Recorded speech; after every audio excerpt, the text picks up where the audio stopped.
Hello and welcome to the Aviation Briefing with me, William Hallowell. In this podcast series, I speak with media and industry guests about the biggest stories and topics in aviation. Today, I'm joined by Sean Mendis, who is an aviation and airline consultant who has started up himself 3 different airlines across Africa. So he's probably the best person placed to be talking about today's topic, which is the aviation industry in Africa. So Sean, thank you very much for joining me today. Thank you very much for having me. It's a big topic, isn't it? Aviation in general, but Africa, we were just talking before this podcast started getting recording that, when we talk about the global aviation industry, certainly from my perspective as an aviation journalist, it does seem that Africa is not always the kind of center of attention or the focus. But I mean, it is an increasing area of interest for the global aviation industry, isn't it, at the moment? Well, I think you're absolutely right. Africa is 20% of the world's population, but only 3% of the world's aviation activity. So definitely Africa is underrepresented at the aviation table. But on the flip side of that, and especially for people like me who've made a career in African aviation, I think this is where all the opportunity is. This is one of the last undiscovered frontiers, one of the last places where you can actually come in as a small scale startup and build yourself up into success. So, there's like everything, there are 2 sides to the coin. What has been slow in the past is poised for an explosion in the near future, we hope.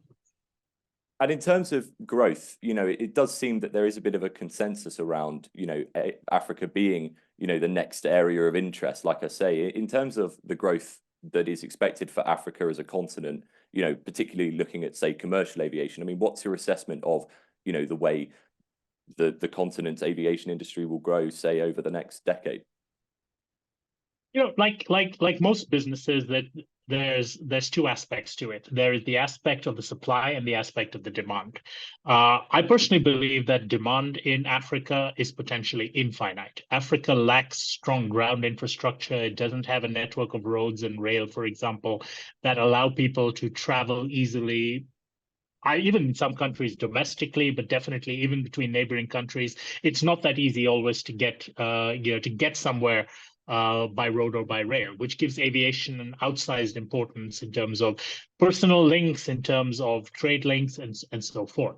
But on the flip side, supply is a challenge. Africa struggles because of poor infrastructure. So, there aren't airports everywhere. Like in Europe, there's an old World War II airfield pretty much every 100 kilometers wherever you go. But in Africa, you don't have that luxury. There are entire countries which have only 1 or 2 airports. Similarly, Africa struggles from a financial standpoint simply on lack of access to capital. It's not that easy to raise capital that you need to fund especially a globalized industry like an airline where you are competing against global players for access to talent, for access to equipment, and so forth. Africa does not have a cost basis advantage, and obviously Africa's economic disadvantages are more highlighted in such case. So I think there's a lot of reasons why Africa has not been able to realize its potential to date, but I think the person who will air transport to Africans at the right price point is, they will revolutionize the continent. So, I mean, lack of infrastructure was certainly something I was going to touch on. That seems to be, to me, possibly the biggest, hurdle at the moment. But you mentioned financial issues there and economic disadvantages. Could you talk a little bit more about that in terms of, where the industry is at the moment and also, how you would, approach it when looking at the global industry and trying to encourage them to invest more in African aviation infrastructure, airlines, across the spectrum? Certainly. And, I think the fundamental problem economically for African airlines is the lack of access to local capital.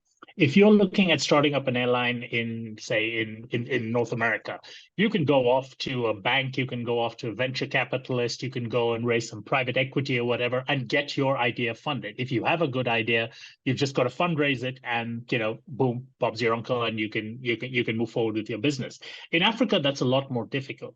In fact, if you're looking at raising the kind of capital you need to start off a serious airline in Africa, you've essentially got to rely on either a government, which comes with its own baggage, if you want a government as an investor, a high net worth individual, which obviously has its own set of baggage, or you're looking at a conglomerate or multinational organization where you'll be one division of a larger behemoth, and once again, that comes with baggage. And as a result, most African airlines who are well funded on startup, or at least adequately funded on startup, come into the game with one hand behind their back. They're beholden to interests other than the best interest of the organization itself. And I think we've seen that, whether it's been a national airline that winds up becoming subservient to government's political needs, whether that is a private airline, or say someone, I'll name names, like look at FastJet. FastJet came into the African market with much hullabaloo, a publicly listed company on the London Stock Exchange, but it failed because at the end of the day, their parent company was Lonrho, and Lonrho had other political and business objectives for their more profitable business parts, which led them to have to divest it. And there've been plenty of others on a smaller scale than that all over the continent, which have tried, but very few of them have been able to succeed. And I think from an economic standpoint, once Africa has better ability to access capital, and and I'll add a little bit on that, is the inability in all markets of being able to access foreign capital. A lot of African countries, despite the new single African air transport market, or SATAM, which creates more of an African open skies along the lines of European open skies, despite that growing now, and I think 30-something African countries have signed up to it, a lot of African countries still cling to the outdated substantial ownership and effective control of an airline must be by the citizens of that country. And as a result, it becomes very difficult, especially in some of the smaller African countries. Remember, Africa is 54 countries.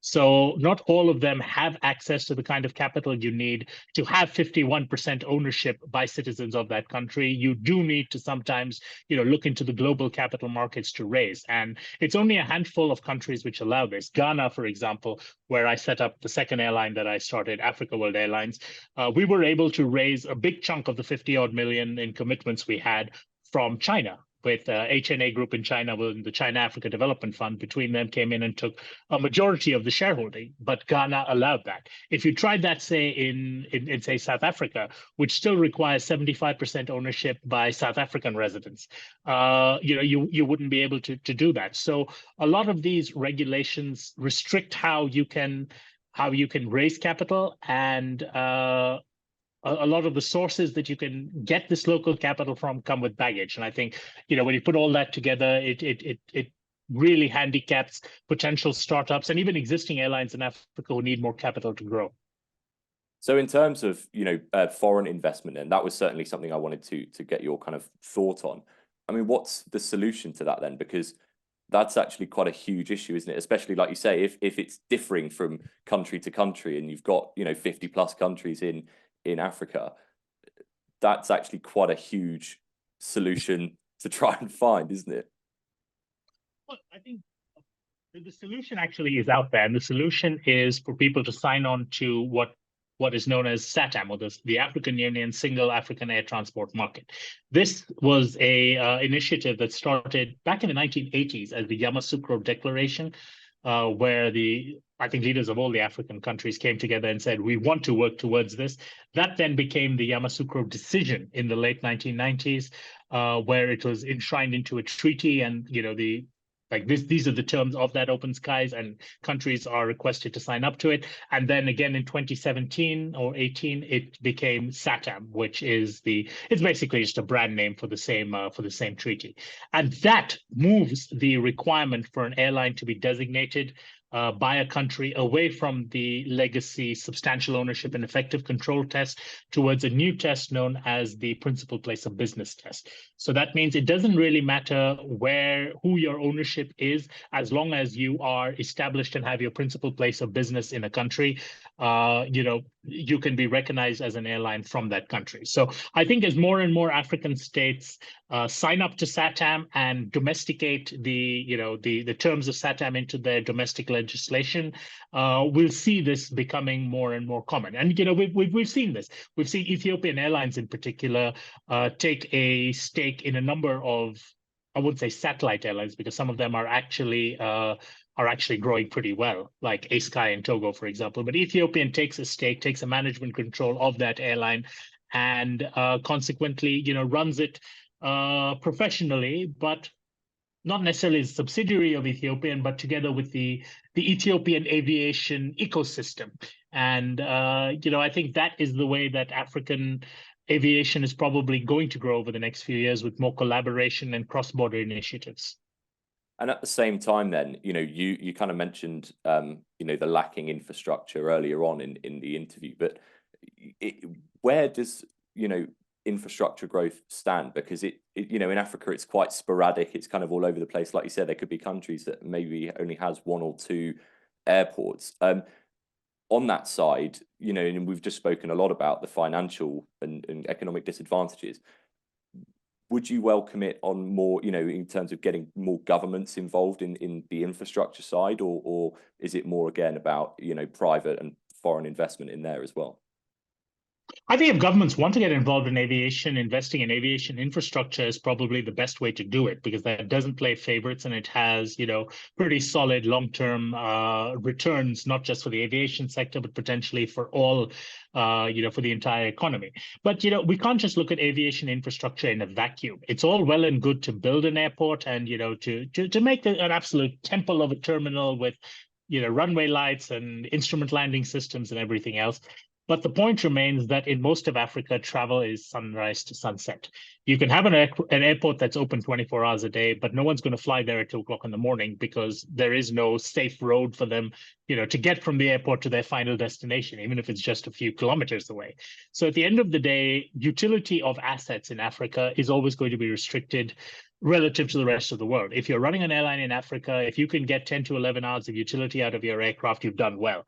While the same, on the flip side, in North America or Europe, 14, 15, 16, 18 hours are not uncommon among similar types of operators. So that is something which adds to your costs. You're depreciating your aircraft over a smaller utility base, and therefore per passenger, you're obviously having to charge more to recover your costs. But that's not something that can be easily solved by the industry or just looking at the industry there. That's something that general development in Africa needs to improve, both from a security standpoint, from a road infrastructure standpoint, from a disposable income standpoint, because people still don't always choose airlines as their means of travel, especially over short distances, because when you're earning $10 a day, you don't quite mind spending 14 hours on a bus to get to your destination. But when you're earning $100 a day and you can save those 14 hours by spending 50 on an airline ticket, well, hell, then your time's got more value to you. So I think that in Africa, once you're able to convince a person of the time value of their money, and that comes with general economic empowerment, I think that is when you'll start seeing infrastructure will start developing itself from the private sector, from the government, and from everybody else who sees that this demand is growing for it, and people will begin to move into a 24-hour economy. It's interesting that you mentioned there about disposable income, because I was talking to someone recently about the African, aviation industry, and they kind of suggested similarly that there's a rising middle class, which that getting those political kind of insights in there as well, and or socioeconomic insights as well in there is certainly an interesting factor. I mean, how far do you think that's playing a role in the demand as well?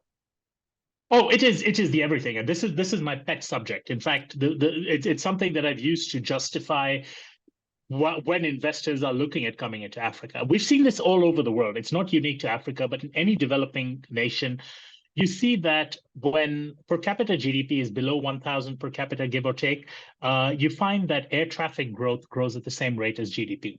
And that, if you think again, what is driving it, it probably makes sense, because in that low income zone, most of the air traffic is being driven by government spending, by, multinational corporations, by visitors and so forth, all of which tends to be inelastic in terms of the, of pricing, of domestic pricing.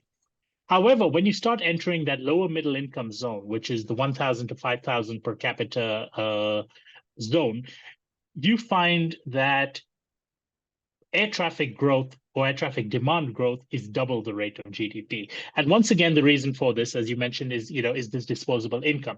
When a person has disposable income, the first thing that they use that disposable income for tends to be consumer goods. So they'll go out and buy that flat screen TV, that washing machine, whatever else. The second thing they tend to spend on is travel. And travel doesn't necessarily mean that they're buying bucket and spade package holidays to go to the beach. But as you see disposable income grow, you see a growth in entrepreneurship. Now, entrepreneurship tends to also be urbanized. So you see people coming from, from, I won't say villages, but from suburban or secondary, cities around countries, moving towards the cities and, setting up their businesses there, earning more money in that respect. But while they do that, and while the cities then grow, and you see this in Africa, you see urbanization and urban sprawl in Africa is absolutely exploding. But at the same time, they've got ties. They've got weddings, funerals, parents, things like that back in their hometowns. And when you're running the business, your time is everything. So this now begins to drive for air travel, for safe, reliable, and affordable air travel is what any consumer wants. And if you can get that to them, especially when they're in this magic 1,000 to 5,000 lower income zone, those countries are really booming. And 40 out of 54 countries in Africa, give or take right now, are in that magic zone. So the potential there is absolutely incredible if you are able to deliver the right service at the right price point to them. Do you think as well then that part of enabling that growth is also having more international airlines flying to Africa, bringing people, to Africa, and obviously people away from it as well into Europe and North America and all those other places? Do you think that will also play a fundamental part in enabling the industry, on a continental level as well, and international level, I suppose? I think Africa certainly needs to attract more attention from the rest of the world, whether that's in tourism, whether that's in investment, or whatever else. But I think Africa is, like most regions, needs to focus on improving its connection within that region. I think it's far more important for African countries to be connected to other African countries for the potential that brings than for them to have another flight bringing in tourists from, from London or New York or Dubai or wherever else. Yes, I understand that right now the Africa's economic ties tend to be from former colonial masters or from new bazaars of the world, such as the Middle East or India or things like that. But for Africa to develop in general, that needs to evolve for Africa to have better ties with Africa. So yes, I certainly think that the answer to that is a yes and no. I think there needs to be adequate ties to satisfy the demand, but there also needs to be a focus in terms of strategically developing better ties, because I genuinely believe that Africa could benefit a lot more from dealing more within Africa, but it lacks the infrastructure such as the flights and everything else, or railway lines or whatever else, to be able to do that at cost-effective price point right now. So moving on slightly, still talking within the global, the context of the global industry, where, in your view, does Africa stand in playing a role in the sustainability, the decarbonisation efforts of the international aviation community? Because obviously the majority of the emissions aren't being polluted or created in Africa, but it's always talking about sustainability and decarbonisation in a global context. So yeah, what do you see as Africa's role in that? I think Africa, like anywhere else, should get involved with sustainability because it is a good idea for Africa and not because it is a mandate being forced on them. When you start viewing sustainability as an investment rather than as a cost, you're probably going to get better results from it. Unfortunately, Africa is currently in a situation where the lack of leverage from Africa is forcing Africa to have to adopt policies for sustainability that are often not in Africa's best interest, but rather in the interest of the global West, so to speak. And I think that's actually dangerous in many cases for Africa. I think, when you look in terms of even initiatives that are well-meaning, like sustainable aviation fuels, food supply in Africa is the bottom end of the global crop supply food chain. The more that sustainable aviation fuels are being forced upon African countries or being forced upon other countries, that displaces potential land, potential cultivation from African food. And considering the number of African countries that still struggle with being able to feed their population today, I mean, just yesterday, Malawi, the country I live in, has declared a famine because of inadequate food for the population. And I think that it's borderline criminal in some cases to then force countries to have to choose between sanctions for failure to comply with someone else's environmental goals, when quite honestly, I think it's a much bigger environmental control to keep your population alive than having them die of starvation. So I have mixed views. I think that certainly Africa needs to take it seriously, but I don't think Africa should have global initiatives forced on Africa. And that goes for a lot of these well-meaning initiatives, such as Corsia, such as SAF, such as all of these things, which Africa has had a seat at the table, but not a voice at the table for.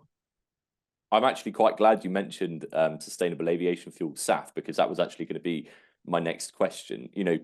Again, talking in the global context, it's seemingly, a very Western obsession. That seems to be the main route for commercial aviation. The industry believes, to decarbonising.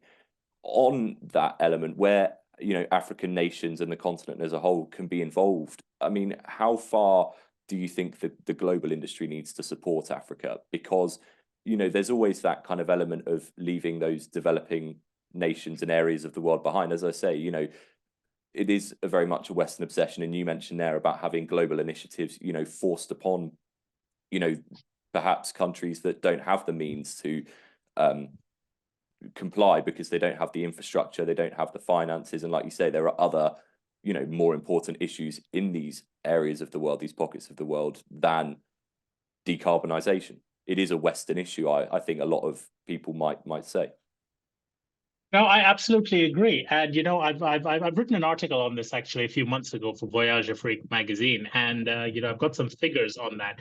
And the reality is that well, I'll just quote from that: so that every African traveler forced into unsafe roads because of additional costs to aviation is 300% more likely to be killed in a vehicle accident than they are from any other reason. Every African field converted to produce SAF is another African child designed to die of famine and malnutrition. And emissions from African aviation are a fraction of the emissions that African cows produce. Yet nobody is calling about, abandoning dairy production as a solution.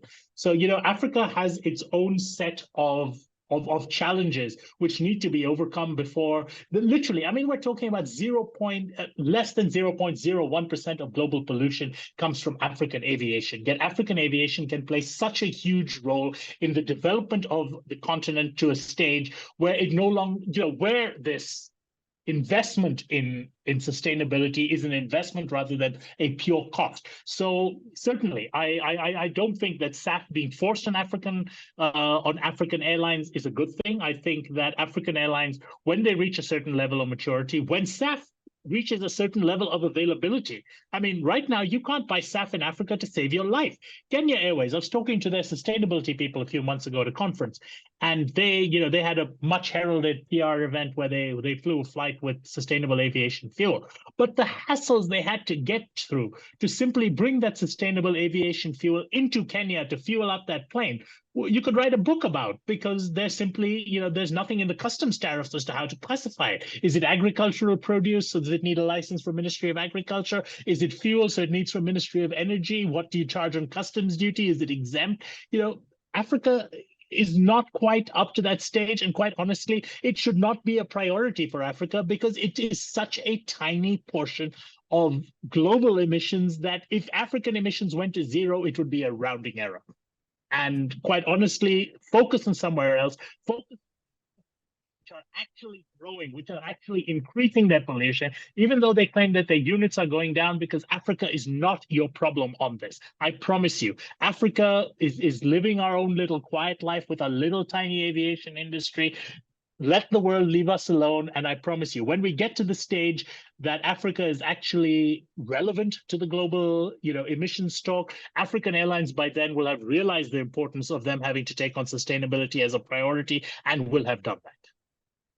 Well, look, Sean, thank you very much for joining me on the podcast today. I admire your enthusiasm and your passion for the subject. It really is, it's been fascinating to talk to you. Like I say, certainly my experience, Africa is not an area of, the global aviation industry that I've really ever had to focus on. So, to hear about it from, someone who clearly obviously knows what they're talking about, it's been fascinating. So yeah, thank you very much for joining me. Thanks very much for having me, and glad I could be allowed to rant for a few minutes without someone cutting me off. No, of course. Thank you very much. This has been the Aviation Briefing with William Hallowell.